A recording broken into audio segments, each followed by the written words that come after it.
Welcome to Tamil food corner. இன்றைக்கி டிஃபனுக்கு வச்சு சாப்பிட்ற மாதிரி 5 வகையான சட்னி ரெடி பண்ணலாம். தேங்காய் சட்னி, தக்காளி சட்னி, வெங்காய சட்னி, கொத்தமல்லி சட்னி, வேர்க்கடலை சட்னி. தேங்காய் சட்னிக்கு தேங்காய் அதிகமாகவும் பொரிகடலை கம்மியாகவும் இருக்கணும். தேங்காய் 1 கப் எடுத்திருக்கேன். பொரிகடலை 2 டேபிள் ஸ்பூன், பச்சை மிளகாய், உப்பு தேவையான அளவு. தக்காளி சட்னிக்கு தக்காளி அதிகமாக இருக்குது. 4 மீடியம் சைஸ் தக்காளி, ஒரு 5-6 சின்ன வெங்காயம், சின்ன வெங்காயம் இல்லைன்னா பெரிய வெங்காயம் கூட போட்டுக்கலாம், 4 காஞ்ச மிளகாய், உப்பு தேவையான அளவு. வெங்காய சட்னிக்கு வெங்காயம் மெயின், வெங்காயம் அதிகமாகவும் 1 கப் வச்சுருக்கேன். காஞ்ச மிளகாய் 4, புளி ஒரு சின்ன நெல்லிக்காய் சைஸ் அளவு, கருவேப்பிலை சிறிதளவு, உப்பு தேவையான அளவு. நெக்ஸ்ட்டு கொத்தமல்லி தழை சட்னி. கொத்தமல்லி தழை க்ளீன் பண்ணது 1 கப்பு, தேங்காய் துருவல் 2 டேபிள் ஸ்பூன், பச்சை மிளகாய் 2, பூண்டு 1, புளி சின்ன நெல்லிக்காய் சைஸ் அளவு, உப்பு தேவையான. வேர்க்கடலை சட்னிக்கு வேர்க்கடலை அதிகமாக எடுத்திருக்கேன். ஒரு 6 டேபிள் ஸ்பூன், தேங்காய் துருவல் 2 டேபிள் ஸ்பூன், வத்தல் 4, புளி சின்ன நெல்லிக்காய் சைஸ் அளவு, உப்பு தேவையான அளவு. இந்த எல்லா சட்னியும் அரைச்சி தாளிக்கிறதுக்கு கடுகு, உளுந்தம்பருப்பு, எண்ணெய், கருவேப்பிலை. இப்போது சட்னி செய்ய ஆரம்பிக்கலாம். தேங்காய் சட்னியை அப்படியே நம்ம பச்சையாகவே அரைச்சிடலாம். அதே மாதிரி கொத்தமல்லி சட்னியும் அப்படியே பச்சையாகவே அரைச்சிடலாம். மற்ற அந்த 3 சட்னியும் வதக்க வேண்டியதை வதக்கிட்டு அதுக்கப்புறம் அரைக்கலாம். தேங்காய் சட்னிக்கு தேங்காய்க்கு பேக் சைடு ப்ரௌன் கலரில் இருக்கும், அதெல்லாம் எடுத்துட்டு ஒயிட்டாக துருவி வச்சுருக்கேன். அப்போ தான் சட்னி நல்லா ஒயிட்டாக இருக்கும். ஸ்டவ் ஆன் பண்ணி கடாயில் எண்ணெய் போட்டிருக்கேன். அதுக்கு வத்தல் மட்டும் வறுத்து எடுத்துக்கலாம். இந்த வேர்க்கடலை நல்லா வறுத்துட்டு அந்த தோல்லாம் க்ளீன் பண்ணி எடுத்து வச்சுருக்கேன். இதுக்கு இந்த காஞ்ச மிளகாய் மட்டும் வறுத்து எடுத்துக்கேன். வேர்க்கடலை சட்னிக்கு மிளகாய் வறுத்தாச்சு, இதை எடுத்துக்கலாம். அடுத்து வெங்காய சட்னிக்கு கடாயில் எண்ணெய் ஊற்றிருக்கேன். எண்ணெய் சூடாகிடுச்சு. இப்போ காஞ்ச மிளகாவை போட்டு ஃபஸ்ட்டு வறுத்து எடுத்துக்கலாம். 4 வத்தல் போட்டிருக்கேன். காரம் கம்மியாக வேணுங்கிறவங்க கொஞ்சம் குறைச்சி போட்டுக்கலாம், அதிகமாக வேணுங்கிறவங்க இன்னும் கூட அதிகமாக போட்டுக்கலாம். இப்போது வத்தல் வறுபட்டுருச்சு, இதை அடுத்து கருவேப்பிலை போட்டுட்டு கொஞ்சம் லைட்டாக பரட்டி வச்சுட்டு அதுக்கப்புறம் வெங்காயத்தை சேர்த்துக்கணும். எல்லா இடங்கள்லையும் சின்ன வெங்காயம் கிடைக்கும்னு சொல்ல முடியாது, கிடைக்கலன்னா பெரிய வெங்காயம் சேர்த்துக்கலாம். இப்போது வதங்கும் போது இந்த புளியையும் போட்டுடலாம். போது ஒரு சிட்டிகை உப்பு சேர்த்துக்கலாம். உப்பு சேர்த்தோம்னா கொஞ்சம் வேகமாக வதங்கிடும். இப்போது இந்த வெங்காயம் வதங்கிட்டு இருக்கட்டும், நம்ம தேங்காய் சட்னி, கொத்தமல்லி சட்னி, வேர்க்கடலை சட்னியை அரைச்சிடலாம். தேங்காய், பொட்டுக்கடலை, பச்சை மிளகாய், உப்பு போட்டிருக்கேன். இதை அரைச்சிட்டு வந்துடலாம். தேங்காய் சட்னி அரைச்சாச்சு, பவுலுக்கு மாற்றிக்கலாம். இப்போது இடையில இந்த வெங்காயத்தையும் வதக்கி விட்டுக்கலாம். வெங்காய சட்னிக்கு வெங்காயம் நல்லா வதங்கணும், அதனால் 1 டேபிள் ஸ்பூன் எண்ணெய் விட்டுருக்கேன். இது வதங்கிட்டு இருக்கட்டும். அடுத்து வேர்க்கடலை சட்னியை அரைச்சிடலாம்.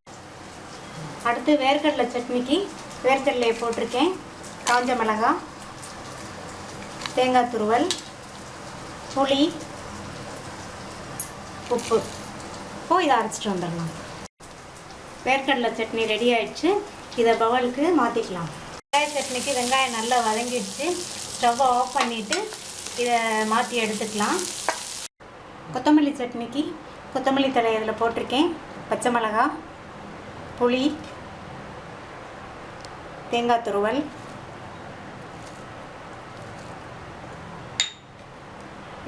பூண்டை இப்படி 4 கீறி போட்டுக்கலாம், போட்டால் தான் அரைக்கும். உப்பு. இப்போது இதை அரைச்சிட்டு வந்துடலாம். கொத்தமல்லி சட்னி ரெடி ஆயிடுச்சு. இதை பவுலுக்கு மாற்றிக்கலாம். அடுத்து தக்காளி சட்னிக்கு வதக்கிக்கலாம். கடாயில் எண்ணெய் ஊற்றிருக்கேன். எண்ணெய் சூடாகிடுச்சு. இப்போது வத்தலை போட்டு வறுத்து எடுத்துக்கலாம். இப்போ இந்த காஞ்ச மிளகாய் வறுபட்டுருச்சு. இதை எடுத்து வெங்காயத்தை சேர்த்துக்கலாம். வெங்காயம் கொஞ்சம் வதங்கட்டும். வதங்கினதுக்கப்புறம் தக்காளி சேர்த்துக்கலாம். இப்போது வெங்காயம் வதங்கிடுச்சு. தக்காளியை சேர்த்துக்கலாம்.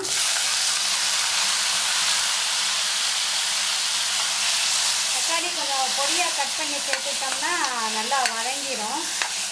இப்போது சட்னிக்கு தேவையான உப்பை தக்காளி வதங்கும் போது சட்னிக்கு தேவையான அளவு உப்பை சேர்த்துக்கலாம். ஒரு சிலர் தக்காளி சட்னிக்கு பூண்டு சேர்த்துக்குவாங்க. தேவைப்பட்டால் நீங்கள் பூண்டு போட்டுக்கோங்க. தக்காளி வதங்கிட்டு இருக்கும்போது நம்ம வெங்காய சட்னியை அரைச்சிடணும்.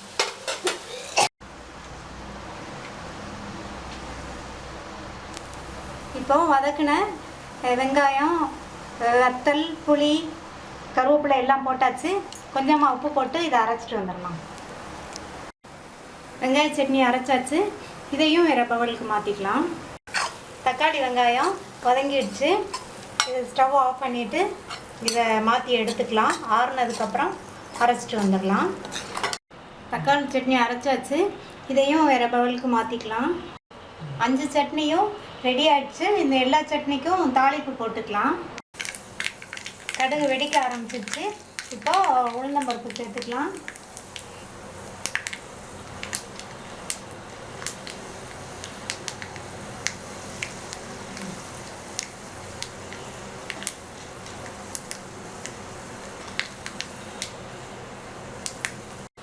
இப்போ உளுந்தம்பருப்பும் கலர் மாறிடுச்சு. இதை இந்த தாளிப்பை இதில் போட்டுக்கலாம்.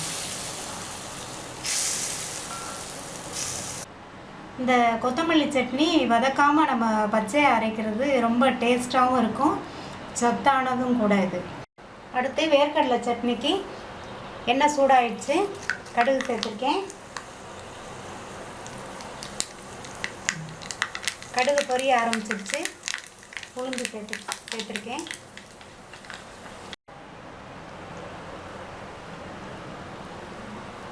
கடுகு, உளுந்தம்பருப்பு, கருவேப்பிலை போட்டாச்சு. இப்போது இதுக்கு தாளிப்பு போட்டுடலாம். வேர்க்கடலை சட்னிக்கு தாளிப்பு.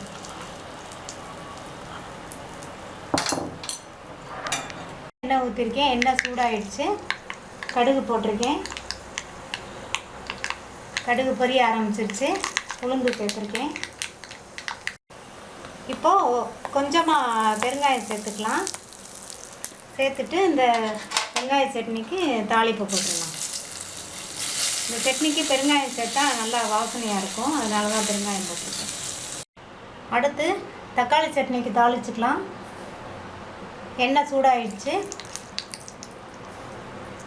கடுகு போட்டிருக்கேன். கடுகு பொரிய ஆரம்பிச்சிருச்சு.